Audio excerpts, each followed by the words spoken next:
Por ejemplo, en el santuario de Nuestra Señora de Lourdes en Francia se han reportado más de 7.200 curaciones, pero solo 70 casos han sido declarados efectivamente inexplicables desde el punto de vista médico y científico por parte de la Iglesia Católica. 70 curaciones milagrosas certificadas por la Iglesia, apenas un 0.28%, el cual palidece ante las otras 7.200 curaciones registradas y la cantidad de lo que todos mueren antes de llegar al santuario de Lourdes. Es como si la Iglesia Católica tuviera cierto rigor en cuanto al tema de los milagros se refiere, ¿verdad? Claro que sí.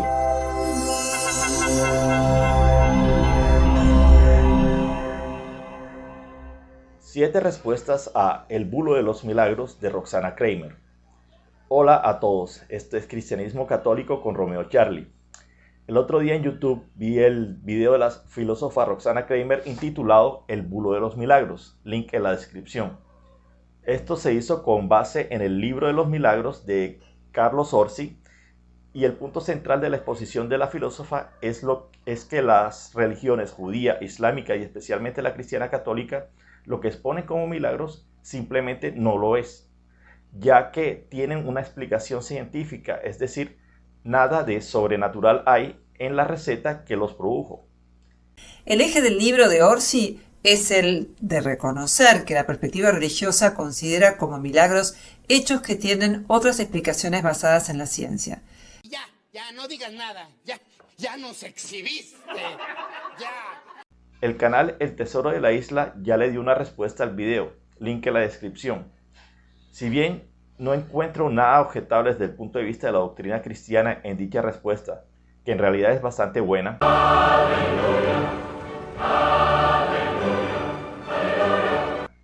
Para mí comete el grave error de no hacer referencia directa alguna a los argumentos esgrimidos por la señora Kramer. ¿Qué? En otras palabras, se salió por la tangente.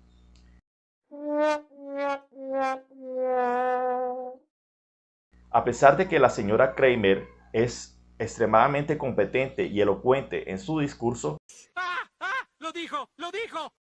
pues me atrevo a disentir seriamente con ella. No. Por razones de espacio, tiempo y de difusión, pienso meterme de cabeza y controvertir solo 7 de los argumentos expuestos por la señora Kramer. Ajá, ¿qué más? Si la difusión de este video llegara a ser satisfactoria, procuraré seguir entonces con el tema. Ajá, ¿qué más? Antes de empezar, 3 cosas. Marica, ya. La primera, no voy a aplicar el principio falsus in uno, falsus in omnibus, es decir, falso en una cosa, falso en todo, a la señora Kramer. Controvertiré asuntos específicos del video, pero no estoy implicando que si algo que yo contradigo es impreciso o falso, entonces todo lo demás inmediatamente lo es también. Oye, eso es aburrido. La segunda, el que yo no haga referencia a algún argumento o proposición de la señora Kramer no significa que esté de acuerdo con este. ¿Todo eso? La tercera es que, independientemente de que este video llegue a llamar la atención o no de la señora Kramer o sus 651,000 suscriptores,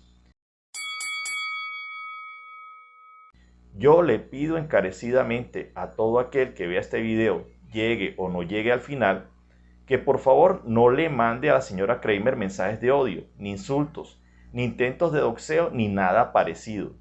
Por favor, esto es solo una controversia, no una cacería de brujas. Dicho esto, empecemos. Así que, let's go. Número 1. Los milagros también son historias y, como decíamos, las historias resultan muy atractivas, en particular si son extraordinarias, algo fuera de lo común. Los milagros son signos sobrenaturales de la acción divina en la vida de los hombres. Yahvé Dios los hace en el Antiguo Testamento directamente o a través de sus elegidos. En el Nuevo Testamento es Jesús y sus discípulos y el Espíritu Santo quienes toman el relevo. Jesús promete a sus discípulos que harían prodigios aún mayores que los que él hizo. Demuéstrenlo pues, imbéciles, demuéstrenlo. Y visto de esta manera, la difusión de lo que era considerado como una débil y perseguida herejía judía y una creencia subversiva para los romanos, hasta los confines del imperio y finalmente al mundo entero, y que haya perdurado ya por 2 milenios, a pesar de las maldades y estupideces que hayan cometido algunos de sus miembros, esto de por sí ya es un verdadero gran prodigio, un milagro sin duda. Número 2. La profecía de que el Mesías sería el hijo de una virgen no es más que un error de traducción. El versículo 23 del capítulo 1 del Evangelio de San Mateo, basado en Isaías capítulo 7, versículo 15, ¿todo eso? no es un error de traducción. No me digas. No me digas. Fue un deliberado acto divino.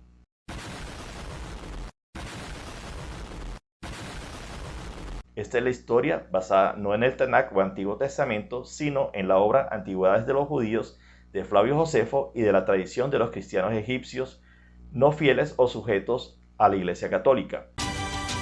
Aquí vamos. Ptolomeo II Filadelfo, segundo faraón de la dinastía tolemaica de Egipto, por consejo e iniciativa de Demetrio Falero, resuelve incluir en la Biblioteca de Alejandría los libros de los judíos. Oye, eso es aburrido. Filadelfo hace una solicitud formal a Eleazar, sumo sacerdote de los judíos en ese entonces, quien expone el requerimiento al pueblo y todos acceden a la propuesta del monarca, que ya había mostrado benevolencia y simpatía hacia ellos.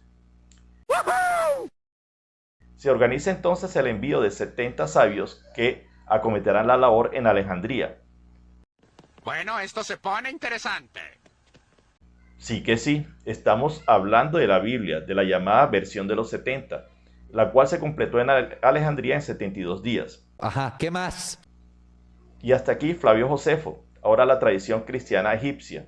Empezamos fuerte, vamos ahí a tope.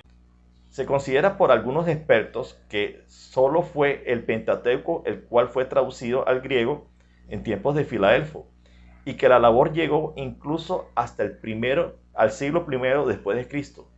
En este orden de ideas, sería cierto Simeón que en un momento del siglo I antes de Cristo fue quien le tocó la traducción del libro de la profecía de Isaías. Cuando llegó al pasaje de Marras, una inspiración divina a través de una intervención angélica fue la que le dio la pauta para usar la palabra virgen, la cual ratifica la concepción virginal y el nacimiento especial de Jesús.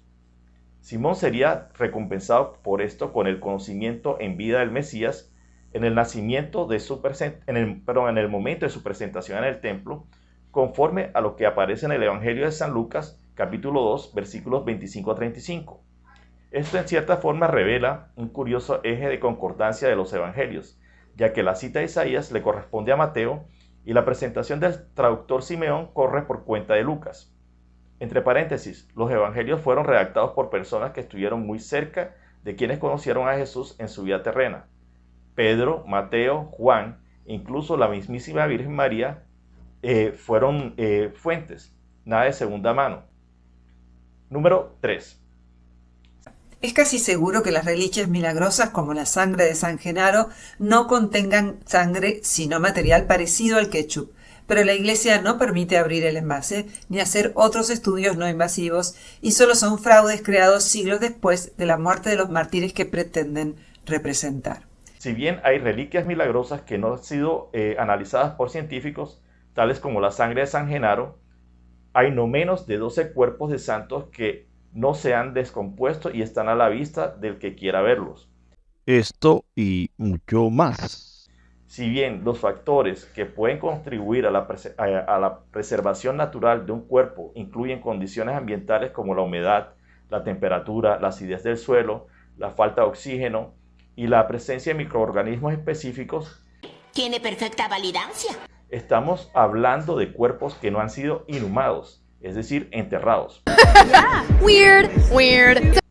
Es posible obtener una receta que pueda ser usada en al menos 12 diferentes lugares del mundo para obtener cadáveres incorruptibles. Siempre es peligroso a mí darme la palabra cuando voy a hacer una pregunta a un ponente, porque yo también me dedico a las conferencias.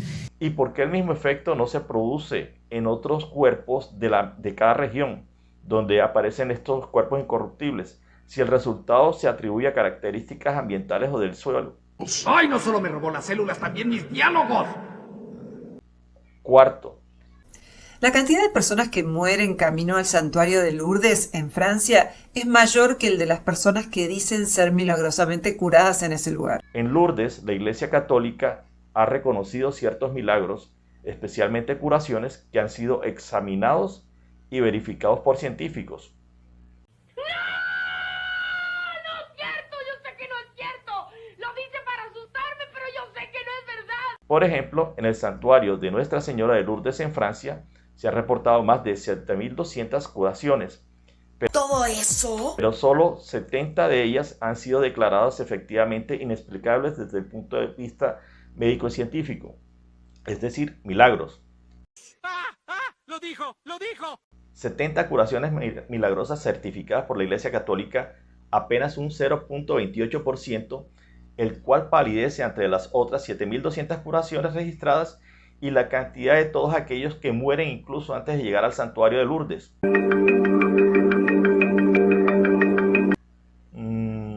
Es casi como que la Iglesia Católica tuviera cierto rigor.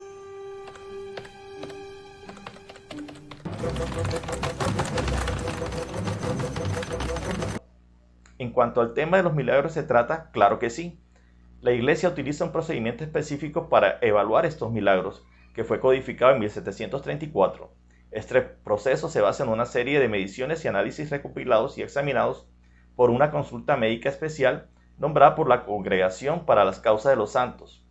Este equipo incluye especialistas tanto escépticos como creyentes, que analizan cada caso y determinan si cumple con los 7 criterios que definen un milagro curativo desde el punto de vista médico-científico.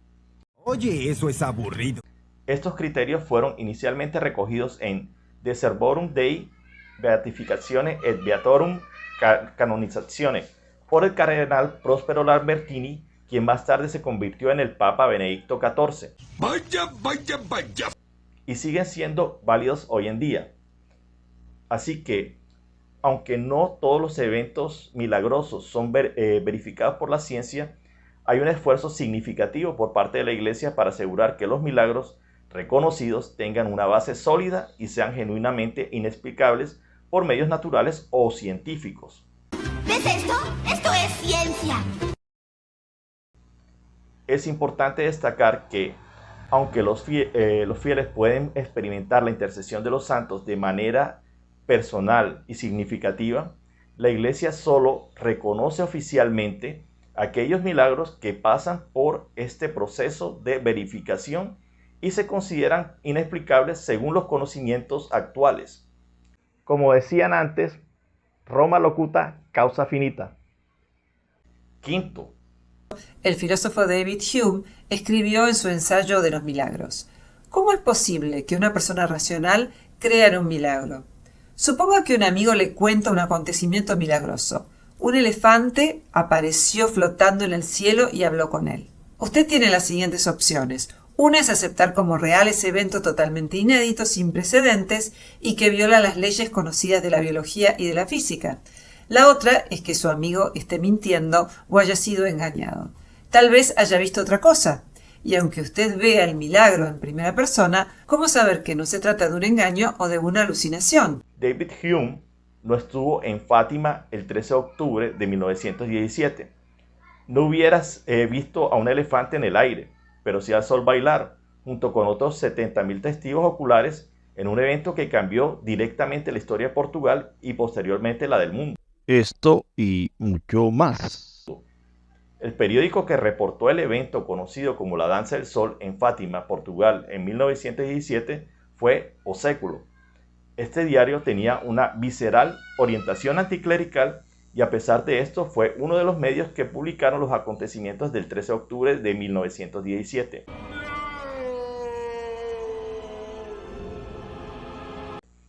El periodista Avelino de Almeida, quien era escéptico, terminó dando fe del fenómeno, describiéndolo como un espectáculo único e increíble. ¡Vaya, vaya, vaya!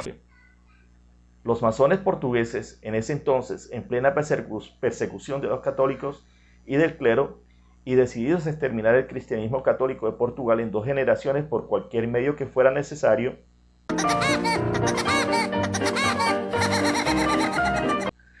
tuvieron un inesperado retroceso debido a esto.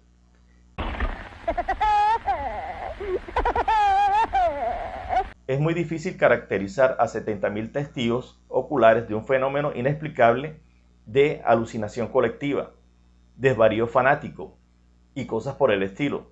Sobre todo cuando entre el público asistente había personas más que dispuestas a contradecir y querían probar que las apariciones de la Virgen María eran una mentira. Esto y mucho más. Y aún así estuvieron dispuestos después a admitir que estaban equivocados y declararon que lo que vieron los asistentes era cierto. ¿Qué?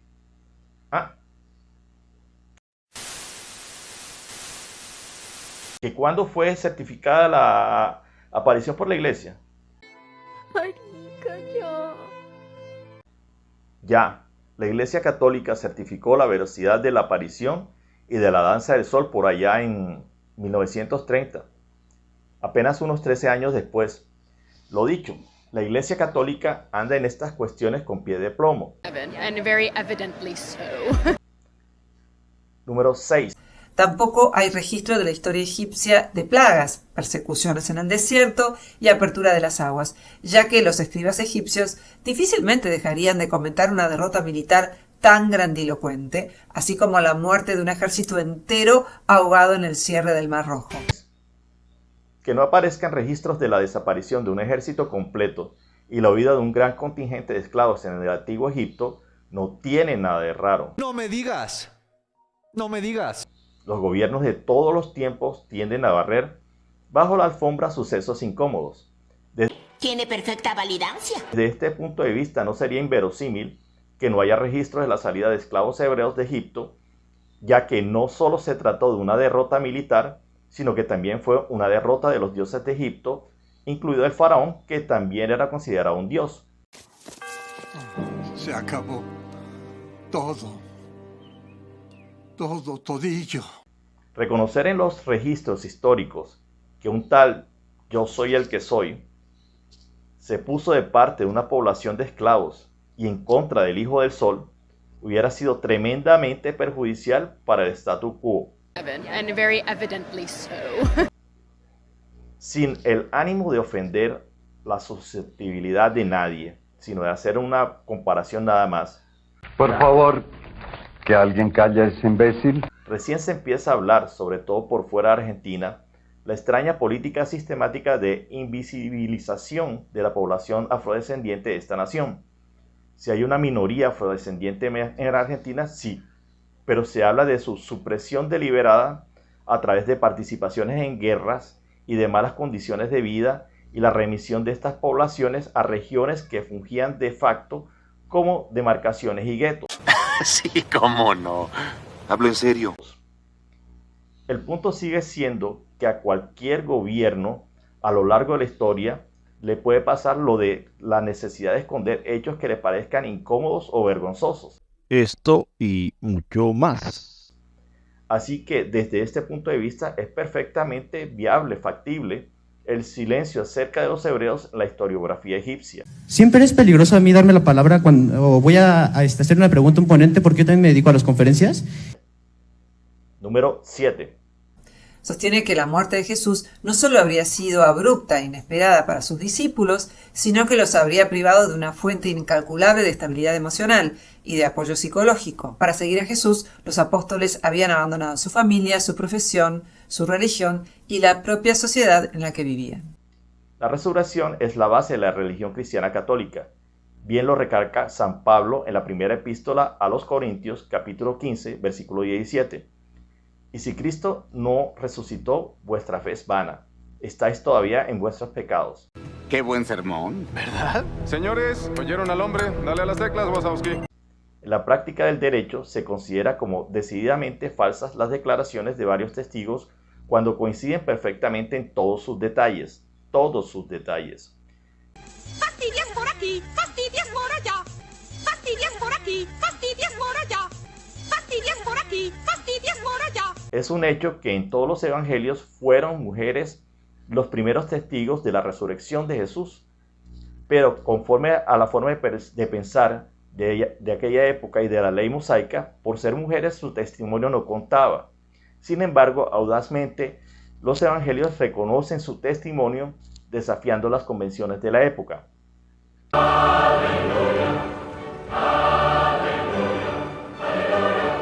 Ahora, en resumen, de acuerdo al recuento de las propias escrituras, no menos de 516 hombres y mujeres fueron testigos directos de la resurrección de Cristo. No me digas. No me digas. Cuando de acuerdo al capítulo 1 de los Hechos de los Apóstoles, el núcleo de los seguidores de Jesús era de unos 120 personas, esto nos deja un grupo de casi 400 personas que no estaban involucradas directamente en la naciente iglesia y que no obstante fueron testigos de la resurrección de Cristo Jesús en los 40 días que él permaneció en la tierra después de esta. Ajá, ¿qué más? Aún concediendo que los apóstoles y el resto de los 120 personas estaban demasiado sentimentalmente involucrados como para aceptar que el Mesías había fallecido y que no regresaría nunca más, razón por la cual inventaron entre comillas la resurrección, quedarían todavía 396 testigos por desacreditar. Bonus track. Glosolalia es el nombre dado por psicólogos y lingüistas a la emisión fluida de sonidos que parecen ser sentencias de un idioma desconocido, tanto para el hablante como para los oyentes. El fenómeno en general se da en un contexto religioso. Hablando en otras lenguas. Estoy familiarizado con el término glosolalia. De hecho, he visto a pastores evangélicos hacer bromas acerca de la fijación que algunos correligionarios tienen con el hablar en lenguas.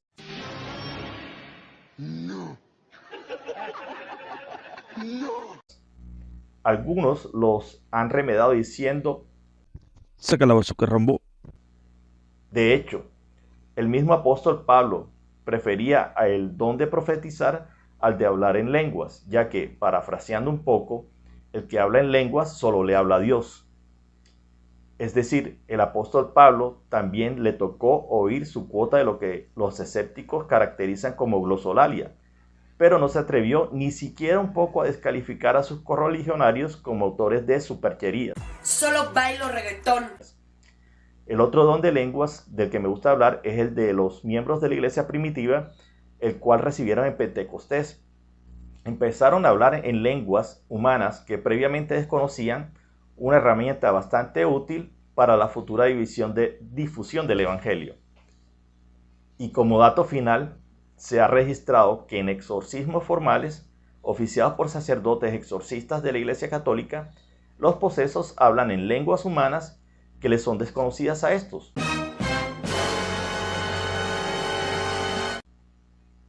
Conclusión: cuando de la Iglesia Católica se trata, no se puede alegar precipitadamente que ésta trata el tema con ligereza y con folclore. La Iglesia mantiene un escrutinio muy riguroso sobre los acontecimientos antes de certificarlos como milagros. De lo que se reporta, muy pocos quedan clasificados o certificados como tales, apenas un 0.28% en algunos de los casos. Como decían antes, Roma locuta, causa finita. ¡Cámbiale, March! Y si crees que los mensajes de odio al que disiente de lo que tú profesas, con eso le estás haciendo un favor a Dios, bueno, eso será tema para otro día. De nuevo, gracias a todos los que han llegado hasta aquí conmigo. Por favor, no se les olvide comentar, darle like, suscribirse, verificar las notificaciones de YouTube y compartir, que así me ayudan a conectar con el algoritmo. Que Dios los bendiga y chao.